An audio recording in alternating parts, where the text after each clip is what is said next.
السلام عليكم ورحمة الله وبركاته. بسم الله الرحمن الرحيم. الحمد لله رب العالمين، والصلاة والسلام على أشرف الأنبياء والمرسلين وعلى آله وصحبه أجمعين.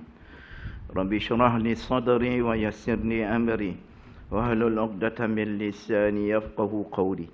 سبحانك لا علم لنا إلا ما علمتنا إنك أنت العليم الحكيم. ولا حول ولا قوة إلا بالله العلي العظيم. اللهم أجنا من النار، اللهم أجنا من النار، اللهم أجنا من النار بيسر ولا تعسر. أما بعد. Alhamdulillah, rafa syukur kehadrat Allah Subhanahu wa taala, masih lagi diberi kesempatan oleh Allah dapat sama-sama terus kita mengimarahkan kuliah duha ini insya-Allah. Baik. Untuk pagi ini kita akan mula bab yang pertama dalam kitab Halal dan Haram dalam Islam karangan almarhum Dr. Yusuf Al-Qaradawi. Okey. Iaitu bab yang pertama tentang prinsip-prinsip ataupun boleh kita sebut dasar-dasar ataupun boleh juga kita sebut kaedah-kaedah Islam berkenaan dengan halal dan haram. Okay. Dia ada 11 prinsip ataupun 11 dasar ataupun 11 kaedah. Jadi kita pegang kaedah ni, kita pergi mana pun tak ada masalah. Banyak lagi lah kaedah, bukan ini je. Banyak lagi kalau tengok dalam kitab-kitab qawaid fiqhiyah. Kaedah-kaedah fiqh banyak. Contoh macam sebut dulu apa? Contoh al-yaqin la yuzalu bisyak. Itu kaedah. Al-yaqin la yuzalu bisyak. Yakin dia tidak boleh dihilang dengan syak. Itu kaedah tu. Maksudnya kalau kita yakin kemudian syak datang, syak itu tidak boleh menghilangkan keyakinan. Itu kaedah itu. Contoh dia buat kan.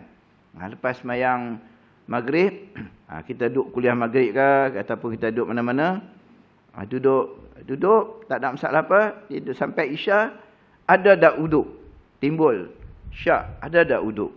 Kita yakin kita tidak buat satu perkara yang membatalkan uduk, maka uduk dikira ada. Macam tu lah. Ataupun lepas sembahyang maghrib kita pun baring sementara menanti isyak, taklah baring duduk itu terlena kan. Lepas tu bangkit isyak, bangkit orang azan isyak kita pun baru terjaga. Macam Jumaat tu lah. Kita bangkit sebelum imam naik mimbar lagi, kita tidur dah. Sampai orang nak tutup masjid baru bangkit. Contoh tu lah. Itu. Kita bangkit-bangkit sedap-sedap tu masih dalam suasana gitu, dalam keadaan duduk. Okey. Ada tak kita buat satu perkara yang batal duduk? Tak ada bergerak apa-apa. Maka keyakinan itu tidak dapat dihilangkan dengan syak. Maka dikira uduk masih ada. Tapi dah sedap-sedap terguling dalam longkang, batal lah duduk. Gitu. Okey, itu kaedah dia. So kita pegang kaedah ni banyak lagi. Banyak berpuluh-puluh. Kata-kata kaedah ni yang kita pegang. La darar wala dirar, contohan. La darar wala dirar. Tak boleh bagi mudarat orang dan kita tak boleh kita tidak boleh mudarat orang dan kita tidak boleh mencari mudarat. Itu kaedah gitu. Maksudnya bila ada satu macam COVID baru ni, bila dia ada berlaku kita kena COVID, kita tak boleh bagi mudarat orang. Kalau tempat tu ada COVID, kita tak boleh pergi situ kerana kita akan dapat mudarat. Itu kaedah dia. Itu prinsip dia macam tu. Jadi satu bagi kaedahnya supaya tidak mudarat, dibolehkan juga kita berjemaah. Itu yang disuruh 1 meter. Pasal itu apa orang panggil saranan ataupun dari segi perubatan penyakit ni macam tu. Dia tak boleh rapat-rapat dalam ramai suasana. So asing-asing. Tak apalah, kita asing dah 1 meter lebih kurang jarak sejadah tu untuk sembahyang berjemaah. Tapi dia boleh sembahyang jemaah, tapi dia tak boleh rapat macam dulu. Cuma dia bagi untuk asing. Pasal nasihat daripada perubatan orang yang pakar tentang penyakit ni, dia bagi tahu macam tu. Okey lah. Kita buat lah. Tu saja. Apa ni kita nak komplain bukan sunnah Nabi. Kan? Macam tu keadaan dah. Kita ni tak sunnah. Hama duduk rapat. Kalau kena tak sakit, duduk sampai 14 hari duduk rumah. Jabat itu buat. Dia ada kata tak sunnah lah, tak apalah, tak apa. Bila boleh rapat, dia pun tak mari. Hak kata tak sunnah tu. Cucuh punggung dia pasal itu.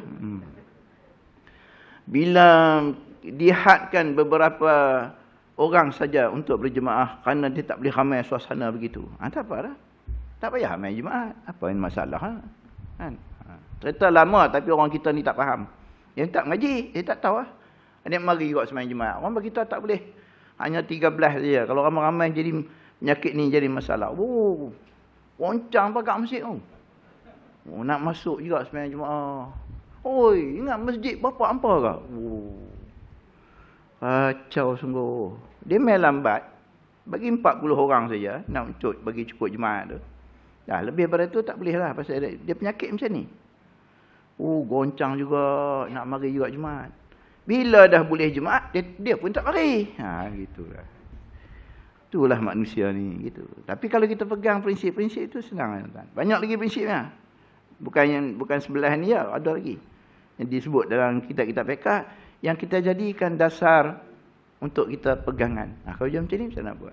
Okey, jadi dalam prinsip halal haram ni almarhum pengarang kitab ni membawa 11 dasar ataupun 11 prinsip untuk kita jadikan pegangan dalam soal halal dan juga soal haram. Baik dari segi makan, baik dari segi apa juga kehidupan manusia yang berkaitan dengan halal, kita pegang prinsip ni. Okey, satu, kita baca di mana ni dulu.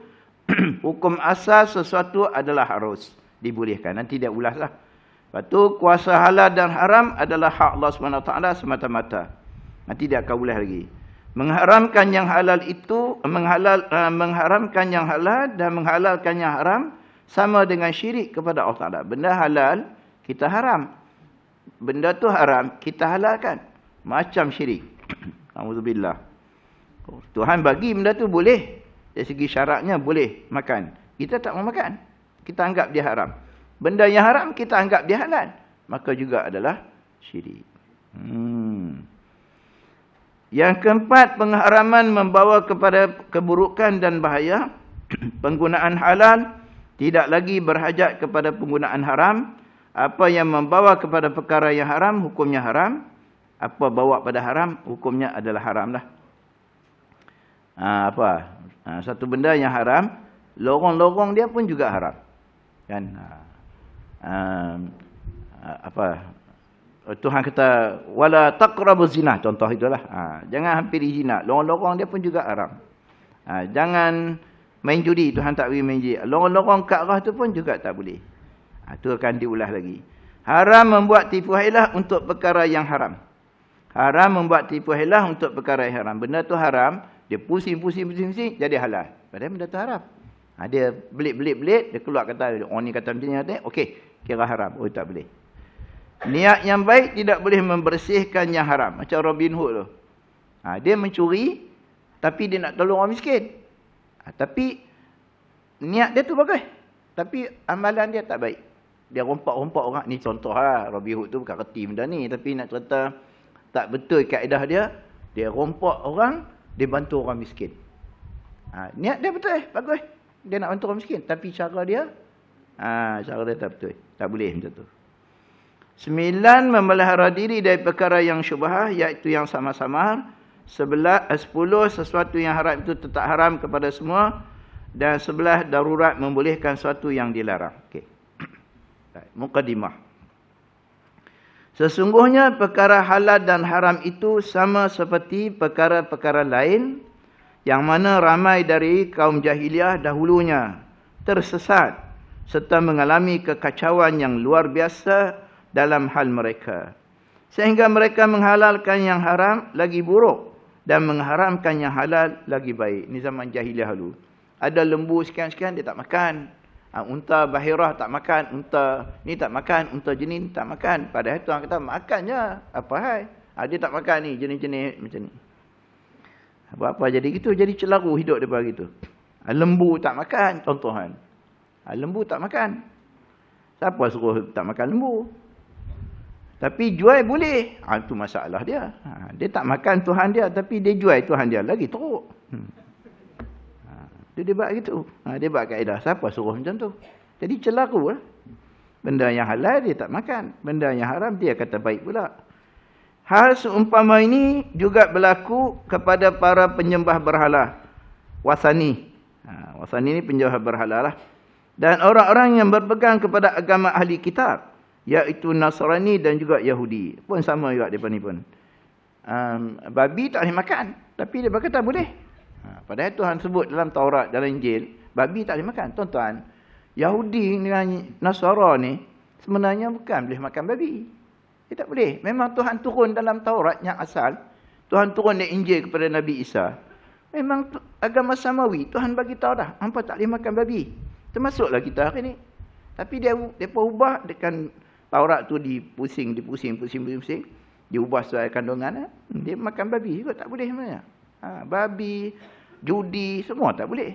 Macam mana yang Allah Ta'ala haramkan pada kita, sama Tuhan haramkan pada Bani Israel, pada Nabi-Nabi dahulu.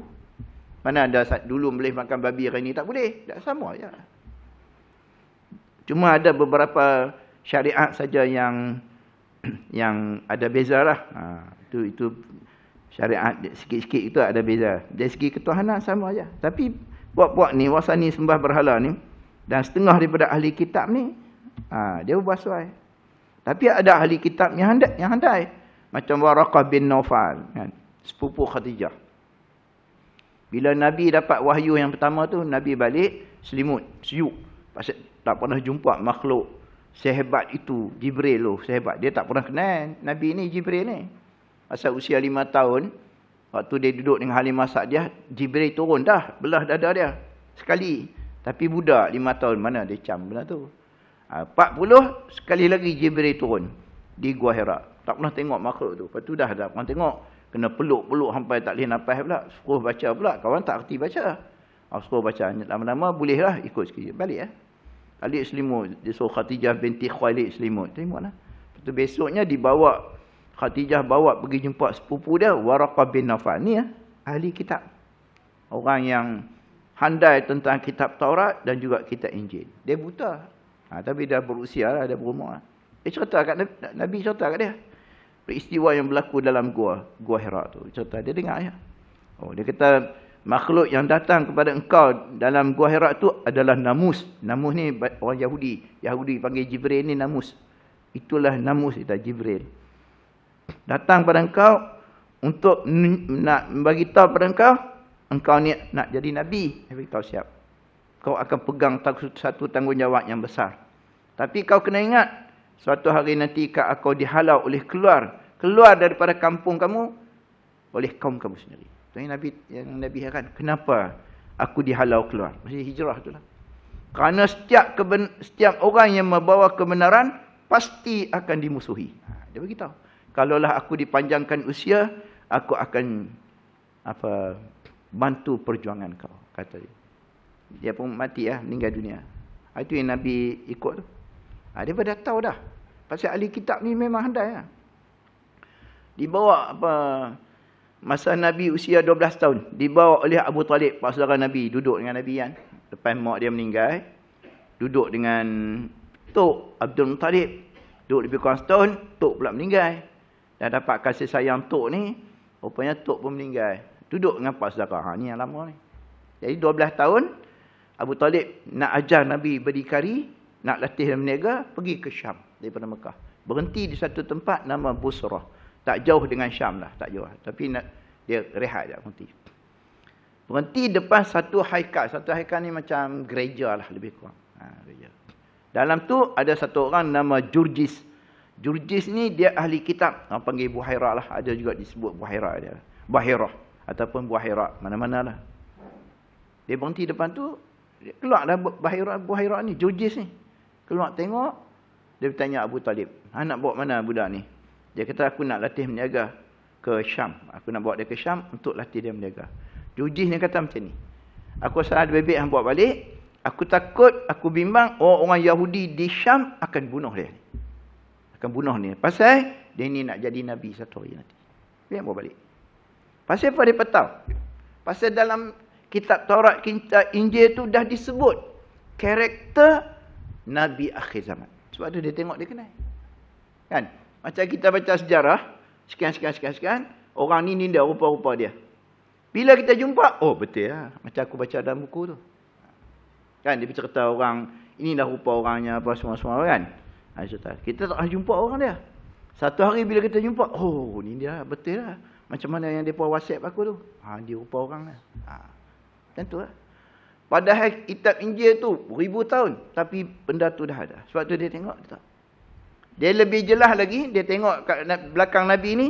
Ada satu khatam. Satu macam cok mohor tu. Ada khatam. Macam dulu. Pejabat kerajaan bila dia nak post surat. Dia tutup. Lepas tu dia buh merah tu. Lepas tu dia cok merah tu. Orang tak dibuka surat tu. Dia cok merah tu. Jadi di belakang Nabi ni. Antara dua belikat dia ni. Bertentang dengan jantung dia ni, ada satu cok, ada satu macam isi tu lah. Tunjuk khatam macam sebesar tulak burung puyuh tu. Tu di tengah belakang. Itu tanda-tanda nubuah, tanda-tanda kenabian. Kalau macam kita manusia biasa ni ada tanda apa? Ada kat tangan, ada tanda dekat perut. Orang Melayu kata tanda kat perut kuat makan. Padahal tak ada tanda pun sapu semacamnya. Kita tahu orang Melayu. Tanda macam ni, kuat jalan. Tanda macam ni, tu orang Melayunya. Tapi dia ni, ada tanda. Sebab tu kita bawa balik. Abu Talib bawa balik. Tapi memang betul kan. Dia jadi Nabi. Jadi ahli kitab ni, memang hebat lah. Nasrani dengan Yahudi. Tapi mereka ni pun, masalah jugalah. Kesesatan yang serupa juga membawa kepada penyelewengan dan bahayanya ekstrim bagi pihak yang terus berdiri di sebelah kanan dan sama pula membawa penyelewengan dan ekstrim bagi pihak yang terus berdiri di sebelah kiri. Okey.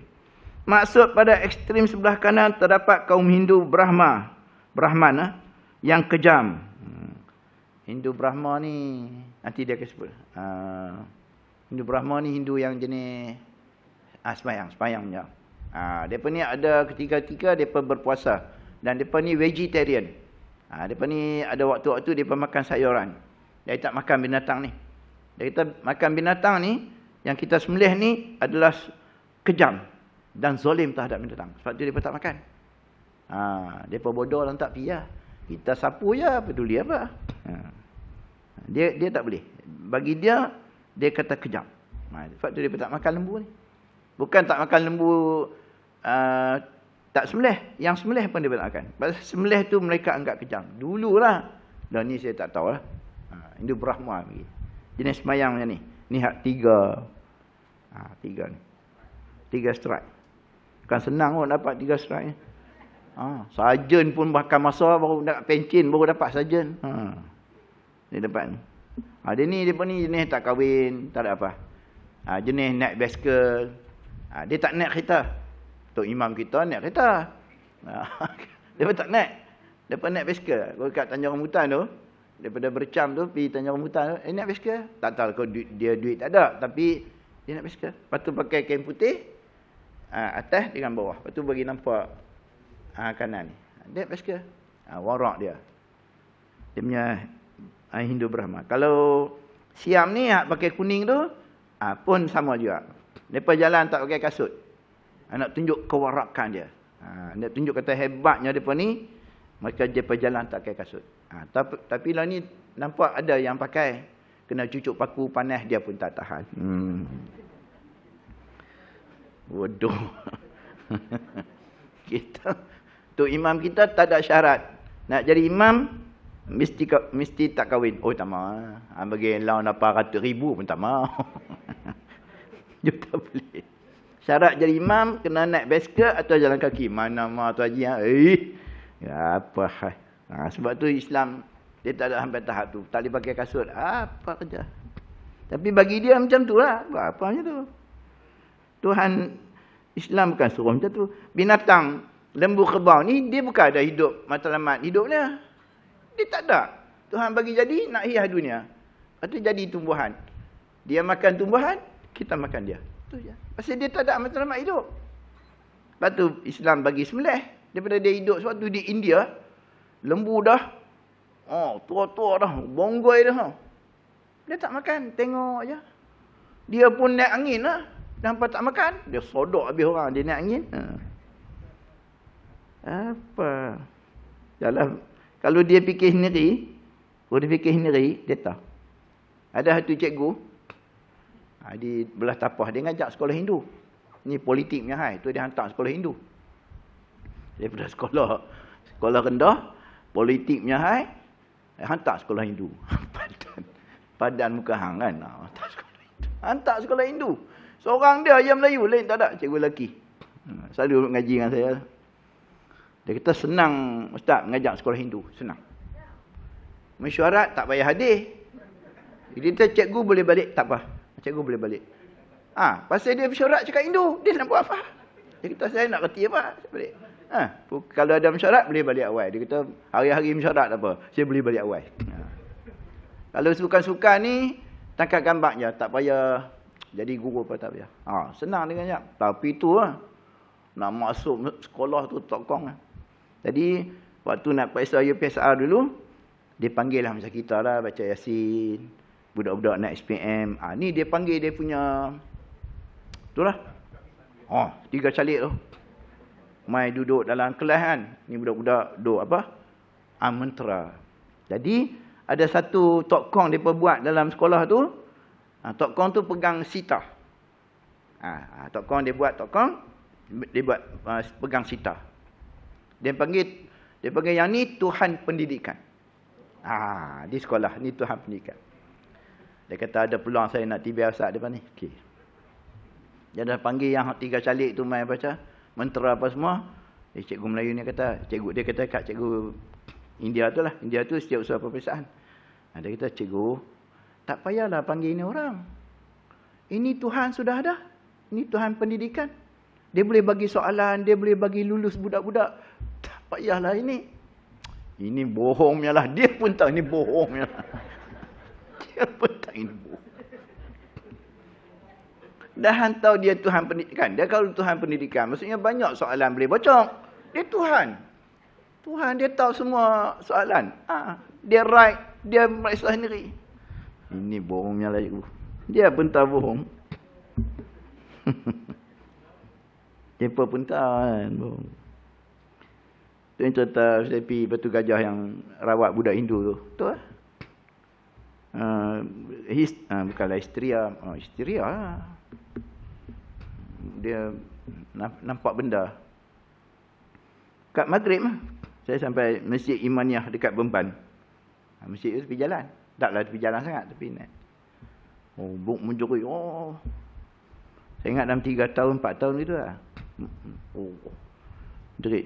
Dia naik ke masjid tu, nak minta tolong orang masjid lah. Ni tolong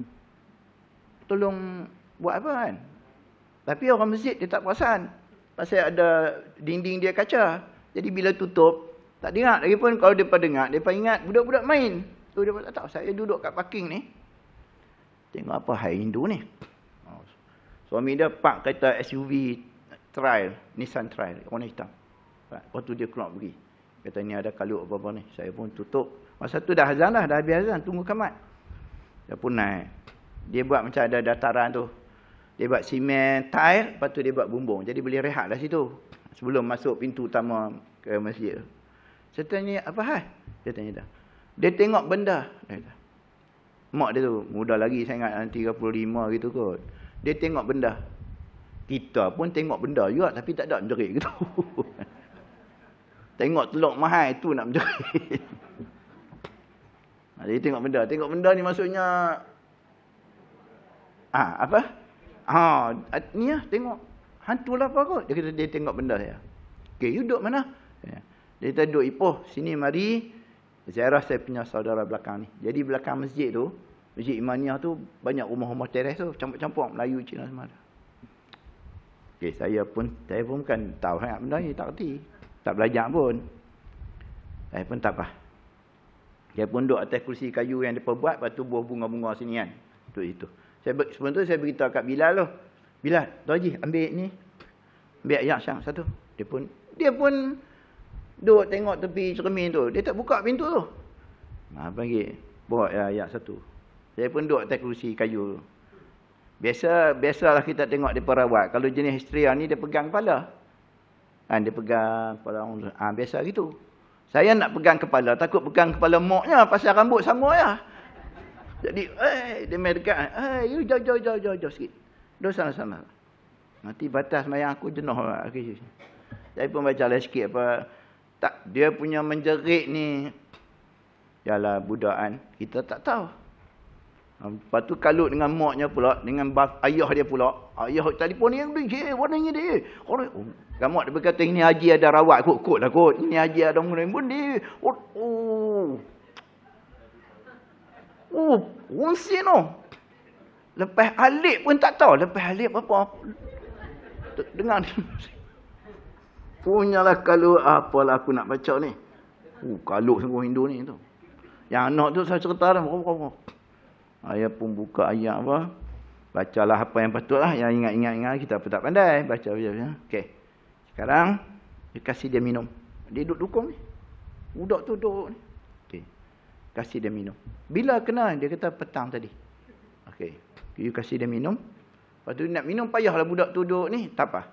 Sekarang you tuang tangan, you sapu dia punya muka. Lepas tu sikit, taruh atas kepala dia. Kita pun tak tahu macam tu lah orang duk buat kan.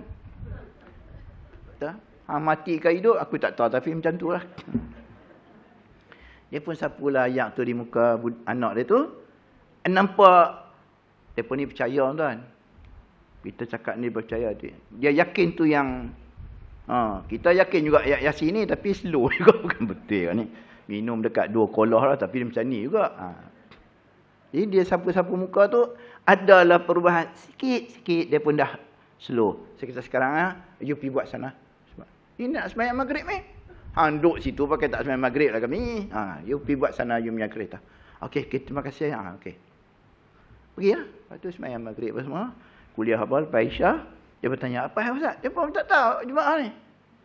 Saya kata tadi, Hindu main duk. Anak dia duk meracau. Tengok benda apa benda tak tahu lah. Oh iya lah. Tak pernah jadi sini. Tapi ada juga nyonya-nyonya. Apik-apik tu main minta ayam. Ada dia kata. Main minta ayam bagi sihat. Tak tahulah kan. Nyonya tak sakit. Apik main. Minta nombor mana? Minta nombor. Saya kata lain kali kalau apik minta nombor. Apa bagi nombor 4. Mampu terus. Gitu. Saya pun pergi. Balik ya. Tak apa. Saya pun balik. Susah. Bulan sudah saya pergi. Bulan 12. Pergi. Tanya dia apa. Ada Hindu tu main pula. Dia kata tak ada. Kotlah dia main bagi kita. Itu punya haji kasih ayak. Saya punya anak mati. Saya punya amak pun minum ayak. Itu mati. Tak tahu. Okey aku. Okey aku. Dah. Kita fikir dia tak. Bukan dia tak percaya ke Tuhan dia. Seperti. Kalau tuan-tuan pergi highway Lumut tu. Bukan Lumut. Masuk simpang Batu Gajah. Kan ada satu highway terus. Dekat apa tu. Kan ada simpang. Kanan masuk ke Batu Gajah, kiri ke Tanjung Tualang. Terus. Ada satu tokong itu, Kampung Pisang. Dekat Tiwa, sekolah Tiwa. Ada satu tokong itu. Lepas tu yang dia pergi lah situ. Kan? Tapi dah dia pergi pun Tuhan dia senyap. Dia diam. Payah biar aku jumpa orang Islam senang lah. Baiklah aku Allah. Tapi memang menjerit kita pun rasa kesian kan. Kalau kena anak kita macam mana nak buat. So, dia pun yakin ini orang Tuan Allah punya. Dia faham orang masjid ni orang Tuan Allah. Dia tak tahu orang Tuan Allah sapu tabung pun ada, sapu kasut pun ada. Gitu. Tapi bagi dia inilah orang Tuan Allah minta tolong. Pada mari tuan-tuan baca ya apa-apa. Bagi ya, minta sikit tolong. Bagi ya, tuan bacalah Fatihah apa. Pasal dia yakin tu. Dia yakin memang dia yakin betul. Kata yang dia perlu baca ni boleh. Bagi ya. Siang pula tengok. Tak boleh kata hang Hindu hanya pasal lah. Mampu pihak tak boleh. Tolong bacalah apa-apa. Fatihah selawat dan Nabi sikit. Ayat kursi ayat apa, ayat meja ayat kursi ayat apa, badah je dah. Mana dan siapa menjerit sungguh macam isteri macam orang nampak benda nampak hantu. Saya duk tunggu dia main pula. Saya nak tunggu kalau Hindu tu main pula, Saya nak cakap lah. You punya anak isteri pasal tengok you punya Tuhan mata jegem. Mana tak isteri saya cakap gitu dia. Lepas ni kalau jadi gitu, kita cakap dia boleh terima. Kasih you punya Tuhan senyum. Dia tak takut lah.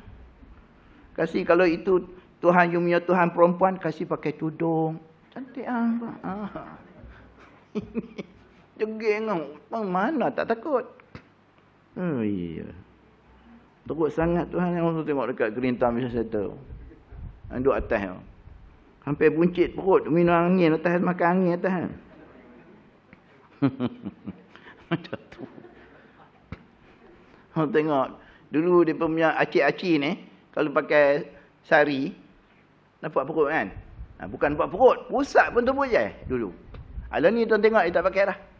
Dia pakai sari tapi tutup elok lah. Pasal bila dia pergi Tuhan dia, pakai perut, Tuhan dia juga. Tengok perut tu. Menitik tengok Tuhan dia, tengok perut. Contoh itu lah. Ni saya reka bukan tuan-tuan.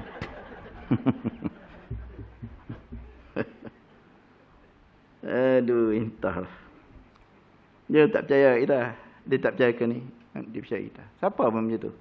Ada satu dekat surau, dekat Seri Raya, kat Simang Pelai. Macam tu lah.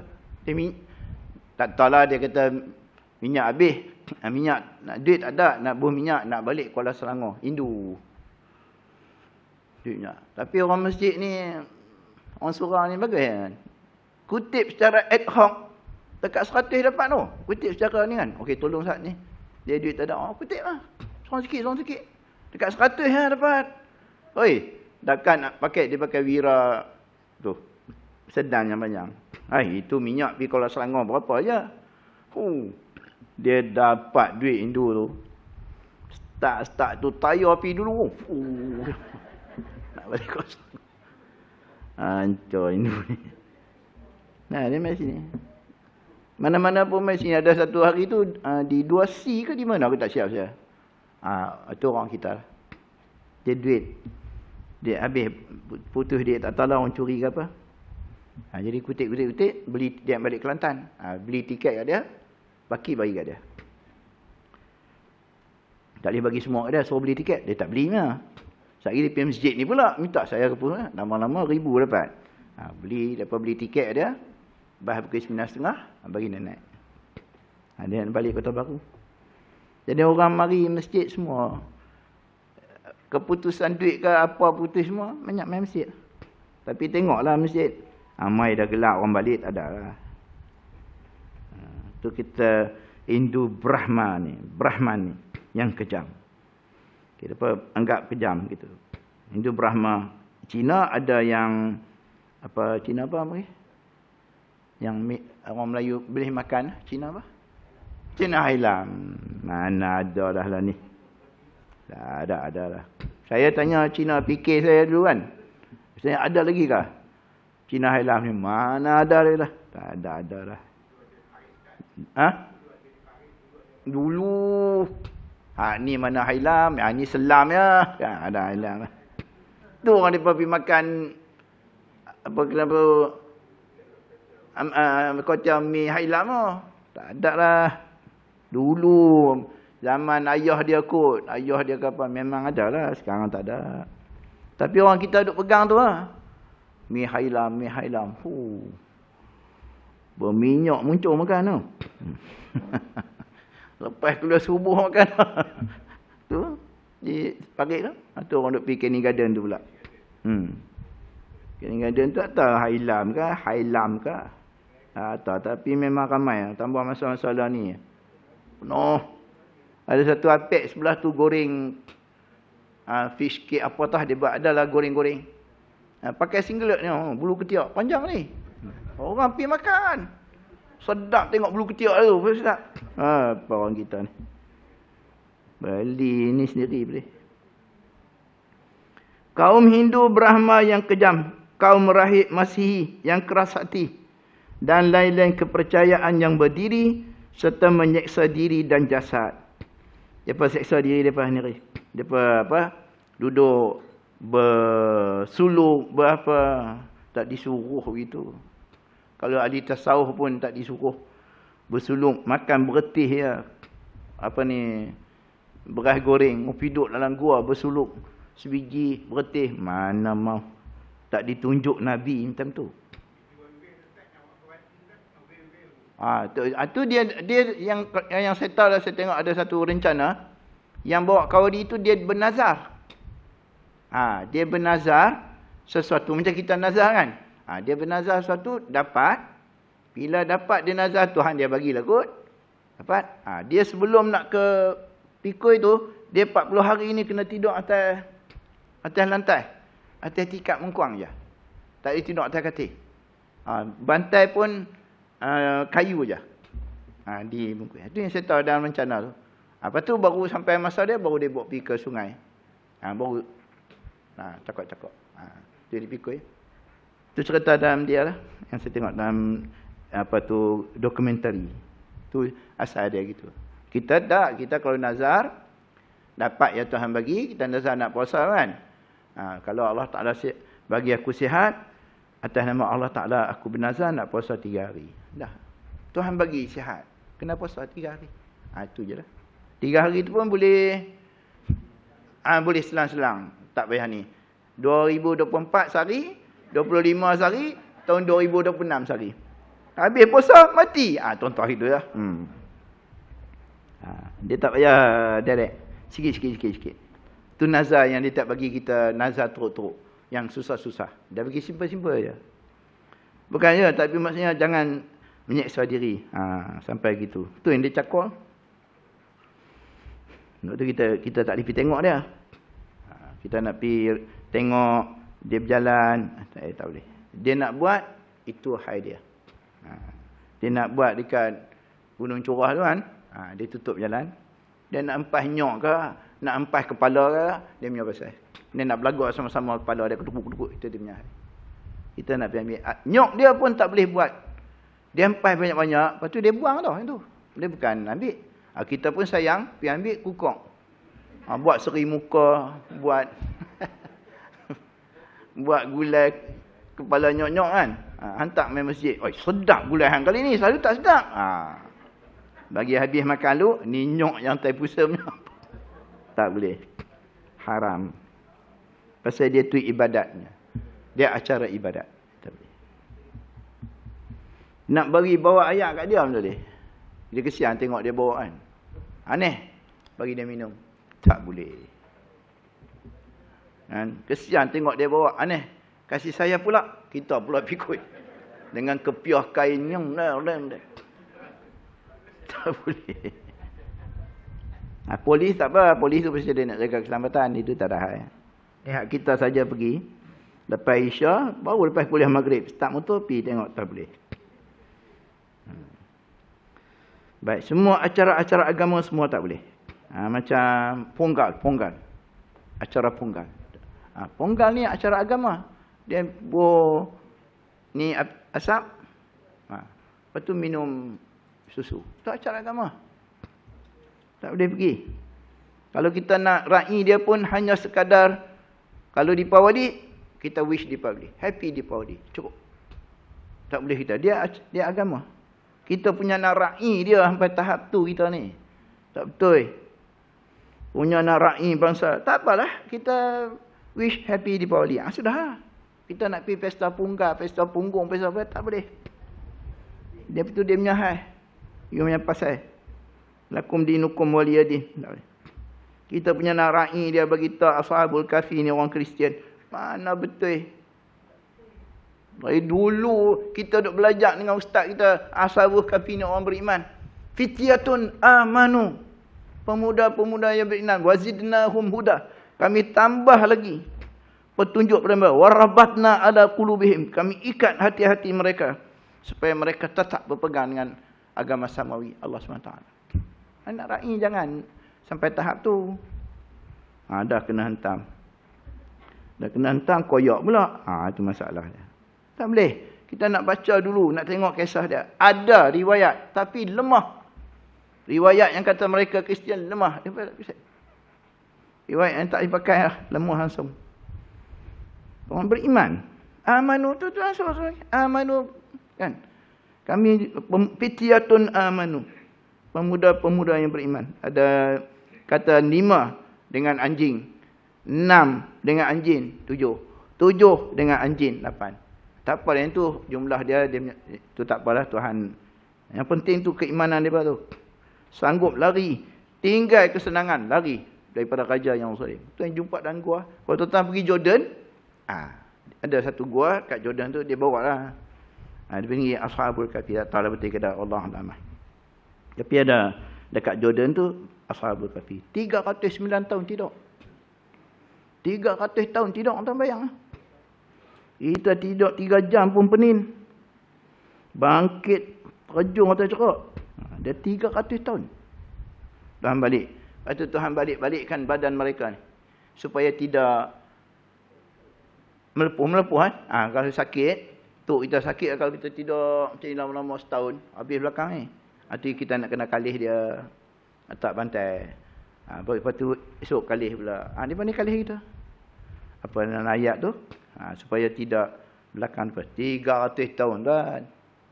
Bukan masa yang pendek. Bangkit 300 tahun. Pakat. Yalah nak makan lah 300 tahun. Dia pun tak pasal. Semua takut nak keluar bukit tu. Gua tu. Takut raja ada lagi. Bantu som. Okay. Ada seorang pergi. Pergi ya. Pergi ke pasar dia. Pergi pasar tani. Nak beli benda barang. Tunjuk duit. Allah, ni duit 300 tahun ni. Lari ya. Itu cerita asal begitulah. Baik. Kekerasan kerahiban. Berkeras hati dan lain kepercayaan yang berdiri serta menyeksa diri dan jasad. Mengharamkan yang baik dari rezeki serta perhiasan Allah SWT yang diciptakan buat hamba-hambanya. Kekerasan kerahiban. Rahib-rahib. Padri-padri. Ataupun pendeta. Kerahiban Masihi. Dia ni rahib ni orang yang suci lah. Dia ni tak boleh kahwin ni. Macam kalau tuan pergi ke gereja. Dia ni tak boleh kahwin ni. Yang jadi tu. Dia panggil mother kan. Yang perempuan. Semua ni tak boleh kahwin. Lepas tu yang pakai yang duduk. Itu syarat dia gitu. Kerahiban dia tu. Kalau yang Buddha, Siam tu lah. Oi, Siam ni lagi dahsyat dia. Dia punya nak jumpa tu dia punya Tuhan dia. Jumpa sujud tu. Punya hebat. Dia padahal Sami tu kencing tak basuh. Tapi bila nak jumpa sujud tu. Ni Tuhan dia, Pak. Saya tengok dalam satu rencana di Astro, airport yang paling sibuk di dunia. Dia tunjuk kat Siam lah. Antaranya lah. Rahib tu mari, yang Siamnya tu, bukan berbaris dengan passenger lain. Dia masuk satu bilik lain. Dia pun bagi dah. Tu yang rahib tu. Padahal kasut pun tak pakai. Hak yang nak pergi melancong ni pakai smart. Berbaris nak boarding kan. Mereka ni tak payah. Terus satu bilik khas untuk mereka. Sebab mereka ni Tuhan. Padahal berak pun tak basuh. Tapi mereka mulia dah. Sebab tu orang tengok Gunung Everest kan. Mereka nak pergi Gunung Everest tu. Dia ada sampai satu camp. Dia jumpa rahib-rahib ni. Siam-siam ni. Mereka ni akan baca mentera apa semua dulu. Sebelum mereka naik ke seterusnya. Camp 1, 2 sampai 4. Nepal kan. Punya hebat mereka ni. Padahal merapu ya. Kekerasan kerahiban Masihi pada abad pertengahan telah mencapai kemuncaknya yang luar biasa. Dan pengharaman barang-barang yang baik telah sampai ke peringkat keterlaluan. Sampai ekstrim sangatlah. Pada kaum rahib Nasrani itu. Hingga mencapai bilangan ribuan daripadanya. Sampai ada benda-benda yang mereka tak bagi dah. Sampai jumlah ribu benda yang tak dimakan. Macam kalau jumpa doktor lah kan. Jumpa doktor sakit gaut. Pakcik tak boleh makan ni. Pakcik tak boleh makan ni. Pakcik tak boleh makan ni. Pakcik tak boleh makan ni. Tu pakcik nak makan apa? Rumput je pakcik makan. Itu. Doktor nasihat anggut je lah. Iyalah. Ni tak boleh makan hati nak. Oh iyalah. Ni tak boleh makan. Iyalah. Keluar sebelah ya. Teh tarik tu. Dia punya panjang. Dia nasihat daripada kita, angguklah, tak angguk nanti dia hentam pula kita, angguk je lah, iyalah. Dia hampir 1000 tak boleh makan ni, benda-benda yang dia haramkan. Saya kira dikira setengah dari mereka bahawa mencuci kedua kaki pun adalah berdosa. Sampai tahap tu. Dan masuk ke kamar mandi pula boleh membawa penyesalan diri dan kerugian. Padahal itulah tempat kita nak buang ayak pun. Takkan buka pergi kencing kata ceruk. Nabi Islam dia ajak kita cukup cantik. Nak kencing tempat lapang pun kalau boleh jangan menghadap kiblat. Kalau boleh lah. Contoh tempat lapang. Kena cari yang boleh bertutup. Sampai tahap tu lah. Dijaga adab. Tu orang dulu dia buang ayak di parit tu. Di sungai kan. Dia duduk tu nampak separuh. Dia buat pintu separuh ya. Nampak dia masa dia duduk canggung nampak. Buat apa yuk? Tak ada affair. Padahal jatuh bawah perebuk. Ikan duk sambak bawah. Besar tu ikan. Orang dulu. Tu pun kena tutup. Kita bertutup ni pun kalau boleh tak mau menghadap atau membelakangkan kiblat. Bilik mandi kita ni kalau boleh lah, tapi dah kontraktor buat macam tu rumah teres rumah tak apalah, tak ada masalah. Boleh je. Sampai tahap tu lah dia jaga betul-betul. Apa ni sampai tahap teruk sangat. Manakala ekstrim di sebelah kiri bermaksud terdapat puak masdak, satu aliran fahaman yang sesat dari batiniyah yang mempopularkan kepercayaan serba boleh serta mutlak di Farsi. Ni boleh kahwin, kalau tuan-tuan tengok fiqh sirah Syekh Ramadan Abuti tu, puak-puak masdak ni boleh kahwin sama-sama adik-beradik. Boleh kahwin kakak dengan mak. Ni ajaran. Sebab tu Allah Ta'ala tak turun Islam tu ke negara Farsi, tak turun. Pasal terlalu maju, dia jadi masalah. Dia tak turun ke Rom, kerana Rom pun ada masalah. Jadi Allah Ta'ala turun Islam di tempat yang kering kontang, yang otak mereka kosong. Senang cakap. Kalau ada fahaman macam ni, susah nak cakap. Kami pun ada macam ni juga. Allah Ta'ala turun ambil tanah yang tandus, wadi dan orangnya yang kosong otak. Jahil. Sebab tu Nabi bercakap, senang je, senang masuk. Yang lawan tu cerita lain lah. Sebab tu dia tak pilih ajaran masdak ni. Berlaku di Farsi. Ia membebaskan manusia untuk melakukan dan mengambil apa sahaja yang diingini. Tanpa sebarang larangan. Sapu je. Dan membolehkan untuk melakukan pekerjaan kerji. Dan mencemarkan kesemua larangan agama yang suci. Dengan menganggap bahawa manusia itu dicipta mengikut fitrahnya. Hancur. Kalau hari ni tak ada yang ni pun, dia ada macam orientalis. Kan? Orientalisme. Dia ada liberalisme. Dia ada yang nu, dia ada yang ni. Semua perpahaman keluar daripada Islam. Dia tak boleh bubuh Islam liberal. Tak boleh. Dia tak ada Islam liberal. Islam lah. Liberal. Dia tak boleh buat ini Islam liberal. Tak ada. Tak boleh. Dia faham liberal, dia ulah Islam ikut suka dia. Itu salah dia. Tapi kita nak letakkan dalam Islam ni ada fahaman liberal. No. Liberal. Islam lah. Dia tak boleh buat kait dengan Islam. Tak boleh. Tu orang duk anggap Islam lagi. Pasti di bubuh Islam tu ada. Padahal bukan Islam tu. Tu fahaman dia. Masyarakat Arab pada zaman jahiliah boleh dijadikan suatu contoh yang jelas dalam hal ketidakseimbangan ukuran halal dan haram terhadap urusan dan amal perbuatannya. Mereka telah menghalalkan minuman khamar, iaitu minuman keras. Membolehkan makan riba secara berlipat ganda. Dahsyat ni. Membahayakan kaum wanita serta menganiayainya dan lain-lain lagi. Datang Nabi yang Nabi kontrol orang perempuan ni. Jaga elok. Judi tak boleh, arak tak boleh. Memang tak boleh lah. Kalau kita cerita hari ni pun, kalau kita tanya bangsa lain pun, memang dia tak bagi judi ni. Yang tak boleh. Tapi pasal mereka, jadi sebab tu bila diharamkan judi, setengah-setengah negeri haram judi, mereka suka. Mak ayah ni kata baguslah. Terima kasih banyak. Pasal judi ni masalah kan. Judi ni isteri dia pun dia jual. Tahu saya kata anak dia, isteri dia. Main judi kalah. Okey, you angkat saya punya isteri lah. Dia jual ya. Arak lagi ya. Oh, anggap mati. Baru ni 2 cikgu mati kat kepala batas. Minum arak, anggap. Luluskan lagi lesen judi. Lesen arak. 1,200 lesen arak dia luluskan. Di wilayah persekutuan.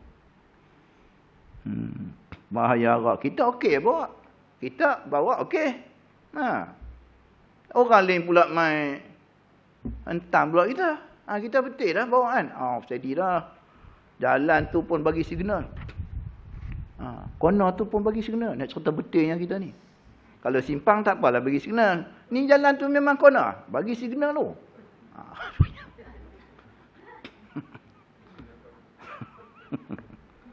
Punya bagus bawa kereta. Apa sampai simpang bagi signal tangan lagi. Dulu belajar pakai tangan. Signal pun bagi. Keluar cermin, nak corner kanan ni. Gitu. Orang pula langgar kita. Lah. Aduh. Tu arak pasal apa? Sebab tu dia tak bagi.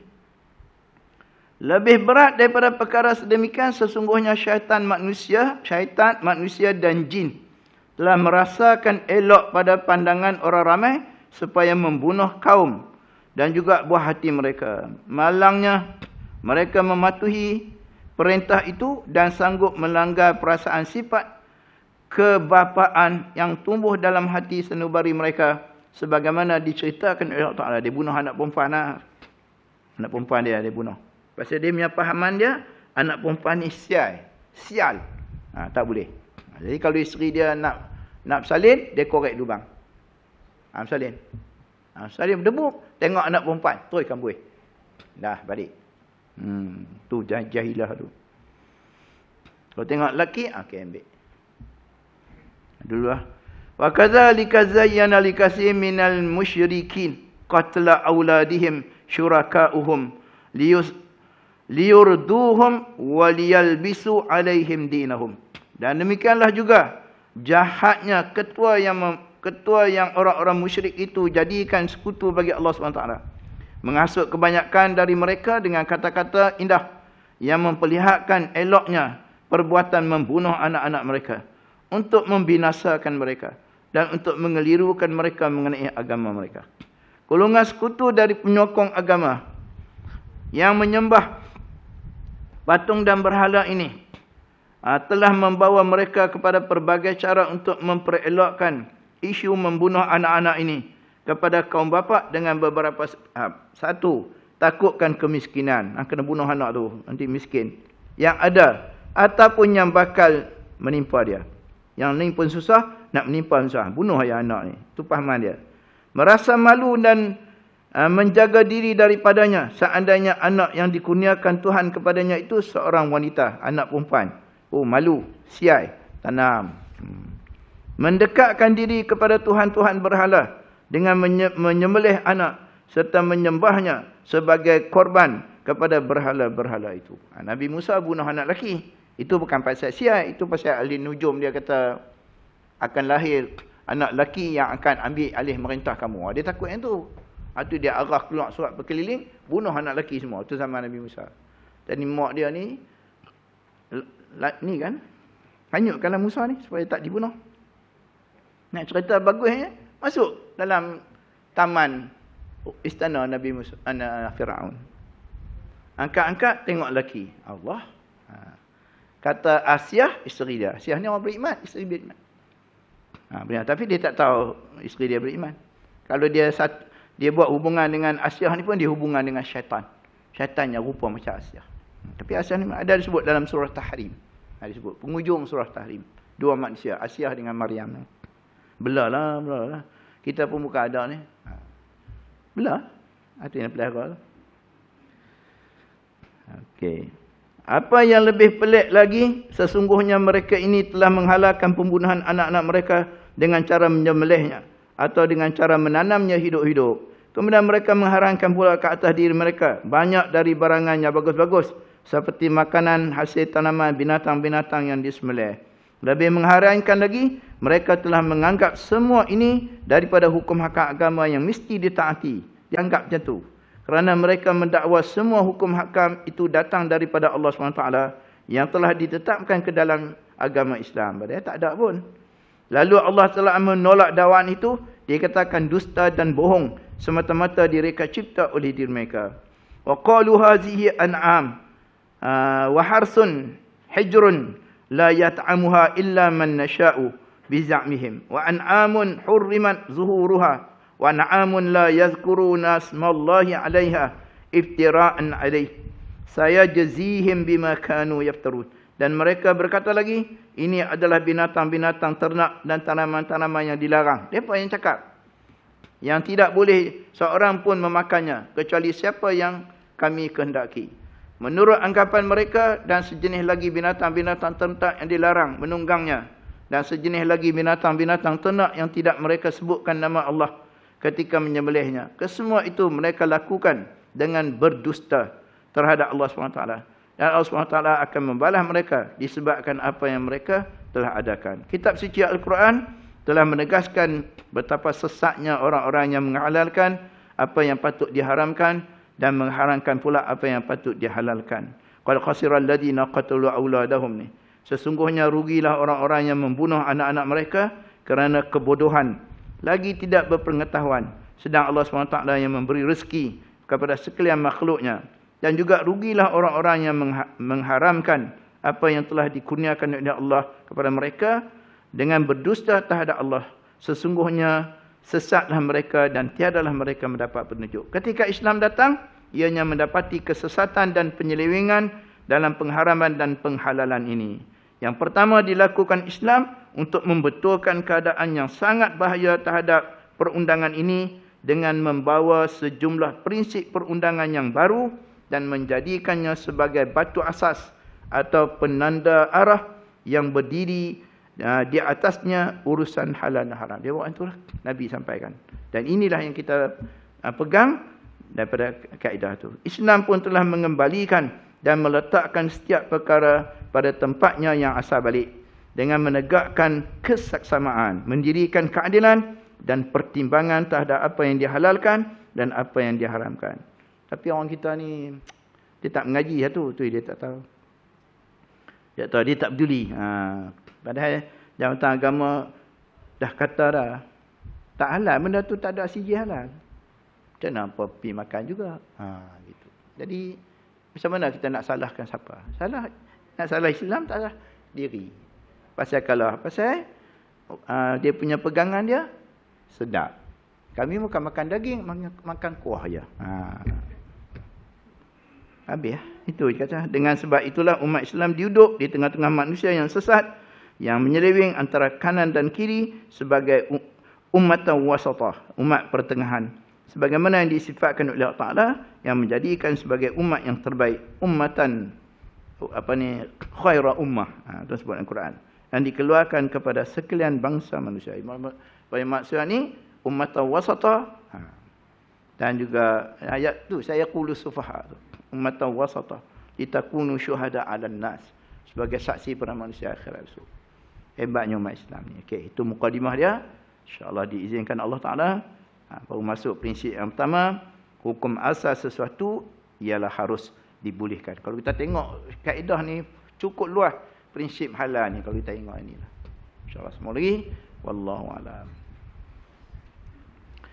أعوذ بالله من الشيطان الرجيم بسم الله الرحمن الرحيم الحمد لله رب العالمين والصلاة والسلام على أشرف الأنبياء والمرسلين وعلى آله وصحبه أجمعين ربنا زدنا علما ورزقنا فهما اللهم افتح علينا حكمتك وانشر علينا من خزائن رحمتك يا أرحم الراحمين اللهم فقهنا في الدين وعلمنا التأويل اللهم علمنا ما ينفعنا وانفعنا بما علمتنا وزدنا علما ربنا آتنا في الدنيا حسنة وفي الآخرة حسنة وقنا عذاب النار صلى الله عليه وسلم والحمد لله رب العالمين.